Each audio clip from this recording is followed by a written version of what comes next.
नमस्कार योगी गणेश गिरिज्यू। अहिलेको वर्तमान राजनीतिदेखि लिएर सबै किसिमका विषयका सन्दर्भमा तपाईँको आफ्नो भनाइ विचार दृष्टिकोण के छ राखिदिनुहोस् त। अब म एउटा चाहिँ अदृश्य शक्तिद्वारा चाहिँ परिचालित भएको हुँदा मैले बोल्ने प्राय अदृश्य शक्तिकै विचार र विश्लेषणहरू हुन्छन्।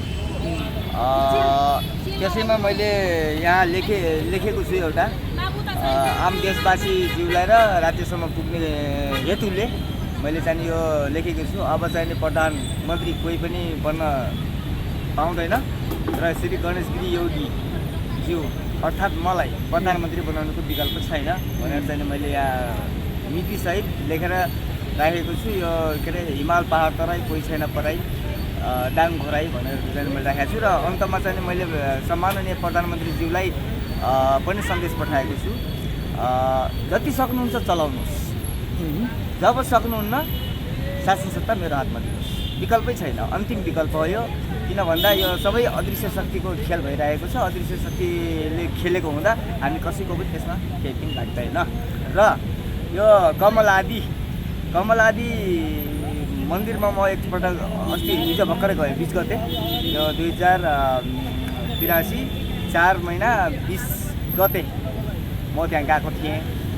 गएपछि मैले चाहिँ त्यहाँ मन्दिरको सबै ठाउँ दर्शन गरेर जो यतातिर दक्षिणतिर रहेको पोखरीमा चाहिँ फन्को लगाएर चाहिँ आइरहेको थिएँ। त्यहाँ हनुमानज्यूबाट चाहिँ आदेश आयो, एउटा बाणी दिनुभयो, अब तँलाई राज्यले खोजी प्रधानमन्त्री बनाउने छन्, यो बाणी आयो।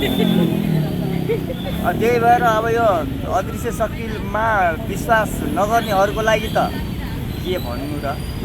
अब बुझ्नेलाई श्रीखण्ड, नबुझ्नेलाई जुत्ताको पेड नै हो नै। अब अदृश्य शक्तिमा विश्वास गर्नुहुन्छ भने असम्भवलाई पनि सम्भव मान्ने स्थान यहाँ छ। तपाईँको भनाइअनुसार अहिलेको प्रधानमन्त्री भन्दा पछाडि तपाईँ नै हुनुपर्छ भन्ने तपाईँको भनाइ बुझियो के? तपाईँसँग के आधार छ? मानौ एउटा सानो विचार राखौँ ल। हाम्रो सम्माननीय प्रधानमन्त्रीज्यूले बालेनज्यूले चाहिँ नसकेर ल ठिकै छ त नि भनेर सभापतिज्यूलाई नै हस्तान्तरण गर्दा पनि त एउटा जनसमर्थन, जनविद्रोह, विरोध केही न केही त होला, त्यहाँ टिका टिप्पणी त हुन्छ। प्रधानमन्त्रीको पदसम्म आउन सहज होला या नहोला, त्यसमा त विभिन्न प्रकारका व्याख्या र विश्लेषण होला। आदरणीय हाम्रो रवि लामिछानेज्यूलाई पनि तपाईँको भनाइको आशय यदि बालेनले छोडेर रवि प्रधानमन्त्री बन्ने सन्दर्भमा सहकार्यमा एउटा सम्झौता र सहकार्यमा गर्दा पनि त एउटा जुन अहिले आएको छ बाहिर चाहिने यो सहकारीको कुरा त्यो पनि त उठ्ला सम्भावित सहकारीबाट त बिस्तारै उहाँ चोखिँदै आउनुभयो भन्ने सुनिन्छ त। त्यो हेर्दै जाउँ। अब त्यही भएर अब म जनतामा निहित छु, जनता नै सर्वेसर्वा हुनुहुन्छ। त्यही भएर म जनतामा पनि गइरहेको छु र यो मेरो अनुरोध पनि के छ भन्दाखेरि यो जनचासोको विषय पनि बनोस् र राष्ट्रिय बहस पनि बनोस्, अनिवार्य अपरिहार्य छ यो भन्ने चाहिँ मेरो सबैमा एउटा सन्देश, आम देशवासीमा सन्देश हो। अर्को कुरा, यहाँ राजावादी भनिन्छ तर राजावादी म होइन है, स्पष्ट हुनु होला, राजावादी म होइन। बस राजा समर्थक चाहिँ हो, देशमा राजा चाहिन्छ भन्नेमा चाहिँ म हो, तर म वैदिक सत्य सनातन धर्मद्वारा परिचालित हुँ। म व्यक्तिसँग परिचालित छैन, म धर्मबाट परिचालित हो, सनातन धर्मबाट। यसमा चाहिँ सबैजनालाई यात्रा होस्। अरू केही हजुरलाई सोध्नुपर्ने केही छ भने कृपया। होइन, तपाईँको भनाइअनुसार अब तपाईँ प्रधानमन्त्री चेन्ज भएर तपाईँ हुने कुरा त गर्नुभयो, तर राज्यको अरू पुरै सिस्टमै चेन्ज हुन्छ कि खालि प्रधानमन्त्री मात्रै चेन्ज हुने तपाईँको भविष्यवाणी हो? अब जनताजीहरूलाई मैले के भन्न चाहेँ भन्दाखेरि अवस्था, व्यवस्था र महँगी यही चाहिएको छ भने मेरो भन्ने केही छैन। यदि अवस्था, व्यवस्था र महँगी हटाउनु छ भने मैदानमा छु, मैदानमा होइन, तपाईँको अन्तर्मनले देखेको, तपाईँको भित्री ज्ञानले देखेको नेपालको भविष्य अब हुने दिन कस्तो हुन्छ?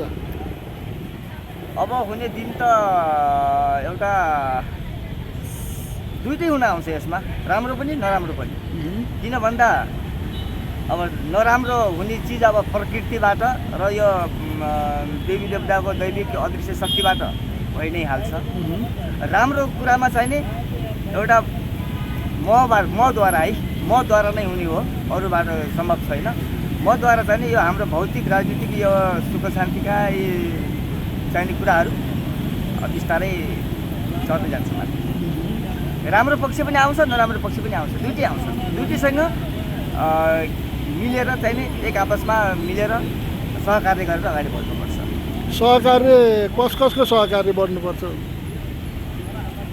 भन्न खोजेको कि एउटा अदृश्य शक्तिको जुन गुरु ज्ञान भनिन्छ त्यसलाई अध्यात्म ज्ञान भनिन्छ, त्यसमा म गुरु ज्ञानद्वारा पनि म अगाडि बढ्नुपर्ने हुन्छ र साथै जनताको निराशा, जनताको आँसु र जनताका सुख दुःखसँग पनि मिल्दै जानुपर्ने हुन्छ। दुईटैसँग मिल्नुपर्छ म। र यो देश चलाउनको निमित्त चारवटा चिज अनिवार्य हुन्छ। यदि नेतृत्व सही तरिकाले चलाउने हो भने सबभन्दा पहिला आफ्नो परिवारको भूमिका निभाउ राम्रोसँग, त्यसपछि समाजको भूमिका राम्रोसँग निभाउन सकिन्छ, अनि राज्य सकिन्छ, त्यसपछि अन्तर्राष्ट्रिय सकिन्छ। एउटा व्यक्तिले गर्नुपर्ने कार्यहरू, भूमिकाहरू यति छन्, चारवटा ठाउँमा जिउन सक्नु पर्यो। र एउटा कुरा मैले चाहिने, मैले जुन यो योग ध्यान साधना तपस्या गर्दाखेरि मैले अनुभव र अनुभूति मैले पाएको चिज चाहिँ के पाएँ भन्दाखेरि यो सोच्न म सफल भएँ कि कलियुगमा त जन्मिएँ म, तर राजा वीरेन्द्रकै पालामा जन्मेको हुँ म। मैले अहिले अनुभव र अनुभूति के पाएँ भन्दाखेरि जबसम्म सिङ्गो राष्ट्रलाई घर र सिङ्गा जनतालाई परिवार सम्झिन सकिँदैन तबसम्म नेतृत्व सम्हाल्न सकिँदैन भन्ने चाहिँ यो ज्ञात चाहिँ मलाई भयो। र मलाई यो आउनु पूर्व त यो सनातन धर्म र राजा बाहेक यो सिङ्गो राष्ट्रलाई घर र सिङ्गा जनतालाई परिवार सम्झिने त कोही पनि रहेनछ नि त। यो चाहिँ मैले अनुभव पाएँ बटुले। यो सबैमा चेतना होस्। र चाहिँ नि मलाई एउटा पृथ्वीनारायण शाह, म अब दोस्रो पृथ्वीनारायण शाह भन्न चाहन्छु। किन भन्दा पृथ्वीनारायण शाहले मलाई धकाल्नु भएको छ। उहाँको एकदम अपार साथ छ मलाई, अपार सीमा छैन, यति साथ दिनुभएको छ मलाई। यहीँ हुनुहुन्छ, झ्याप्पी यो कसैले बढी जनताले पनि औँला देखाइदिइहाल्नुहुन्छ, मैले गर्नु पर्दैन, यो औँला देखाइदिइहाल्नुहुन्छ। त्यही भएर मलाई एकदमै बढी ढकल्ने भनेको अब देवी देवता त हुनुहुन्छ नै, तर पृथ्वीनारायण शाहको अहिले एकदम हात छ मलाई अगाडि बढाउनु। तपाईँले भन्नु खोज्नुभएको अदृश्य शक्ति भन्नाले के हो? अब अदृश्य शक्ति भनेको चाहिँ हाम्रा पुर्खा पितृ हाम्रा देवी देवता जो चाहिँ नि हामीले विश्वास गर्दैनौँ, अन्धविश्वास भन्छौँ, उहाँहरू जो एउटा मन्दिरमा हुनुहुन्छ, ढुङ्गामा हुनुहुन्छ, अब उहाँहरूलाई कसैले देखेको त छैन, तर जो एकदमै लीन भएर, ध्यानमा लीन भएर चाहिने उहाँहरूप्रति आत्मसमर्पण गरेर जानुहुन्छ, उहाँले दर्शन पाउनुहुन्छ। मैले त दर्शन पाएकै हो।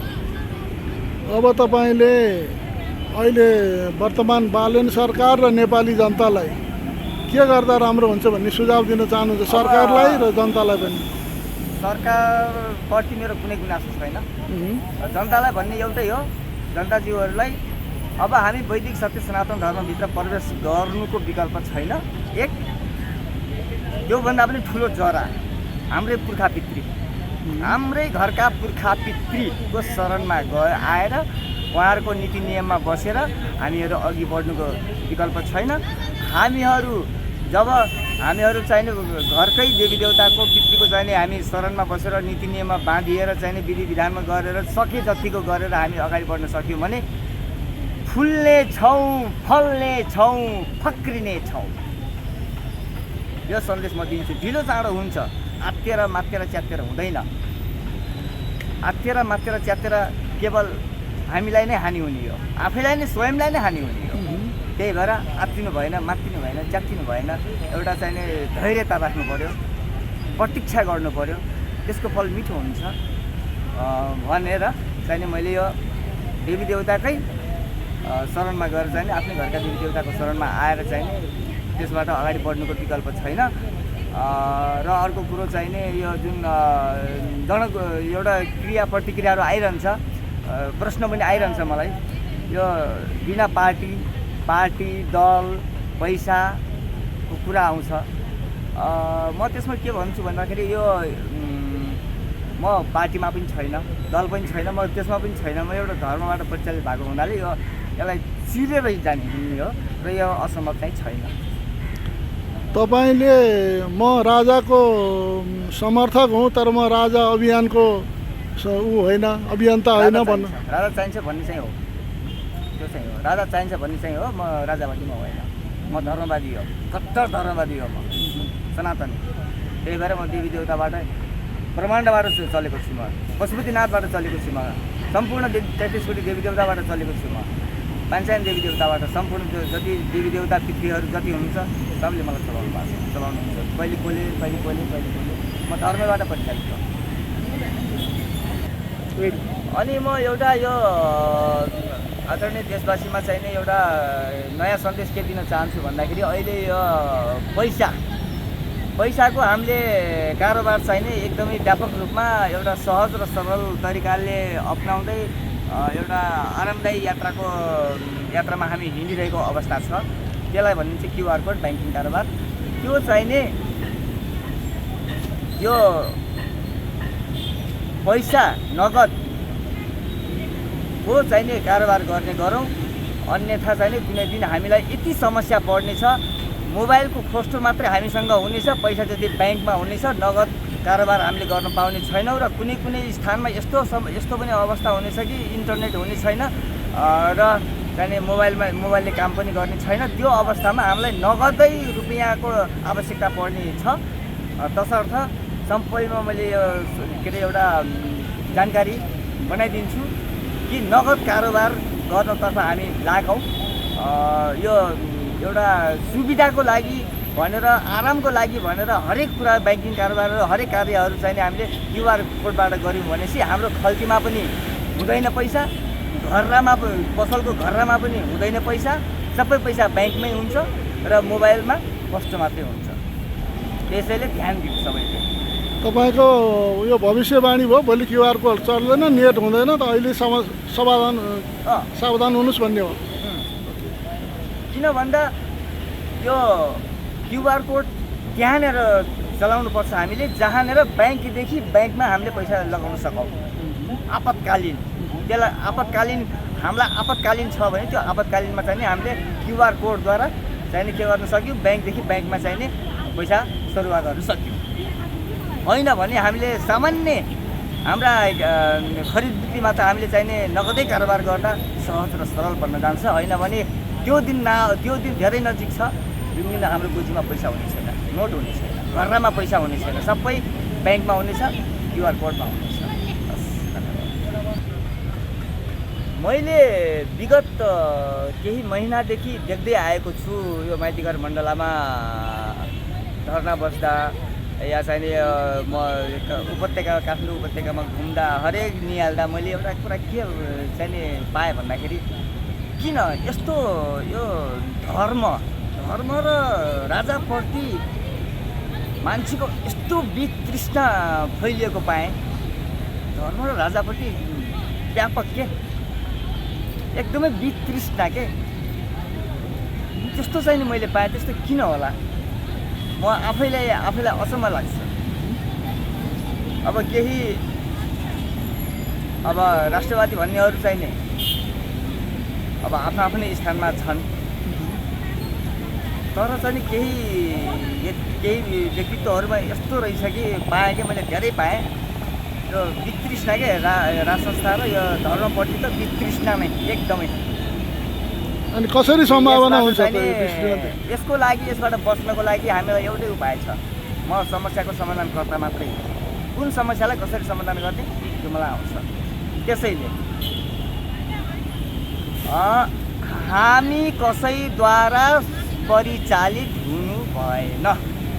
हामी स्वचालित हुनु पर्यो, विवेकी हुनु पर्यो, बुद्धिमान हुनु पर्यो।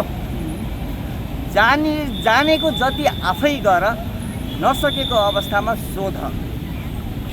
त्यति मात्रै गरे हामी आफै सक्षम हुन्छौँ। सकेसम्म आफै सक्षम हुने प्रयास हामी गरौँ। कसैबाट परिचालित हुनु भनेको हामी आफै खाल्टोमा खस्नु हो। तसर्थ स्वचालित बन र यी भ्रामक चाहिने विश्लेषण र संवादहरूबाट आफूलाई बचाऊ र समाजलाई पनि बचाऊ, राष्ट्रलाई पनि बचाऊ।